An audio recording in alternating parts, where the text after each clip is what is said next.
திருக்கோயிலூர்ல புதிய பேருந்து நிலையம் கட்ட தடை கோரிய வழக்கு தொடர்பா இப்ப உயர்நீதிமன்றம் சில கருத்துக்களை முன் வச்சிருக்கிறத நம்ம பார்க்கிறோம். அதாவது பொதுநல வழக்குகளை தரம் குறைக்க முடியாது அப்படின்னு உயர்நீதிமன்றம் சொல்லியிருக்காங்க. திட்டங்களை கேள்வி கேட்கும் மேடையா பொதுநல மனுக்களை தரம் குறைக்க முடியாதுன்னு சொல்லியிருக்காங்க.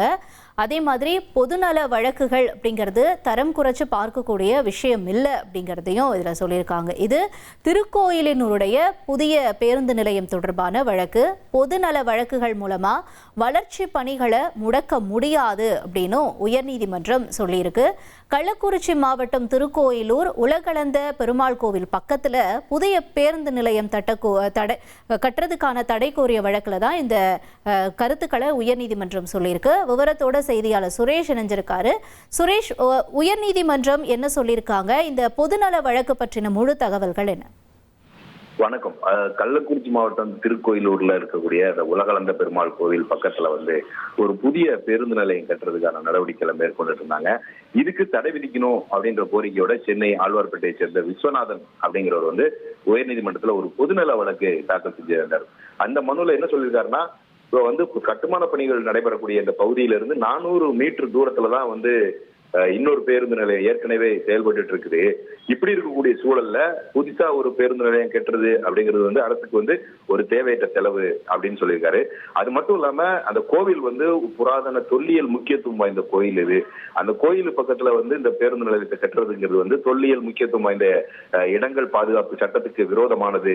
இது சம்பந்தமா மே மற்றும் பிப்ரவரி மற்றும் மே மாதங்கள்ல புகார் கொடுத்தும் கூட அதை பரிசீலிக்கல அப்படின்ற ஒரு குற்றச்சாட்டை அந்த மனுவில் தெரிவித்திருந்தாரு. இந்த வழக்கை தலைமை நீதிபதி சுஸ்ருத் அரவிந்த் தர்மாதிகாரி மற்றும் நீதிபதி அருள்முருகன் அடங்கிய அமர்வு விசாரிச்சது. இந்த அமர்வு தன்னுடைய உத்தரவுல என்ன சொல்லியிருக்காங்கன்னா, அடிப்படை சட்ட விதி மீறல்களை நிரூபிக்காம வெறும் புகைப்படங்களின் அடிப்படையில இந்த வழக்கு தாக்கல் செஞ்சிருக்காங்க. இந்த பொதுநல வழக்கை ஏத்துக்கிட்டு அந்த வளர்ச்சி பணிகளை முடக்க முடியாது அப்படின்னு நீதிபதிகள் சொல்லியிருக்காங்க.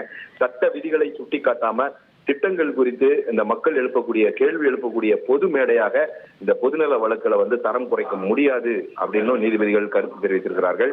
பேருந்து நிலையம் எங்க அமையணும் அப்படிங்கறத முடிவு செய்யக்கூடிய சிறந்த நீதிபதிகள் அதிகாரிகள் தான். நகர்ப்புற வளர்ச்சி, போக்குவரத்து நெரிசல் உள்ளிட்ட காரணங்களை மதிப்பீடு செய்து அதிகாரிகள் தான் இதெல்லாம் முடிவு பண்ணுவாங்க. இதுல ஏதேனும் சட்டவிரோதம் அல்லது விதிமீறல் இதெல்லாம் இருந்தால் மட்டும்தான் நீதிமன்றம் தலையிட முடியுமே தவிர, மற்றபடி இந்த விதிமீறல்கள் இல்லாத நிலையில அதை நிரூபிக்கப்படாத ஒரு சூழல்ல நீதிமன்றங்கள் இது மாதிரியான விஷயங்கள்ல தலையிட முடியாது அப்படின்னு சொல்லி இந்த வழக்கை தள்ளுபடி செய்து நீதிபதிகள் உத்தரவிட்டிருக்காங்க.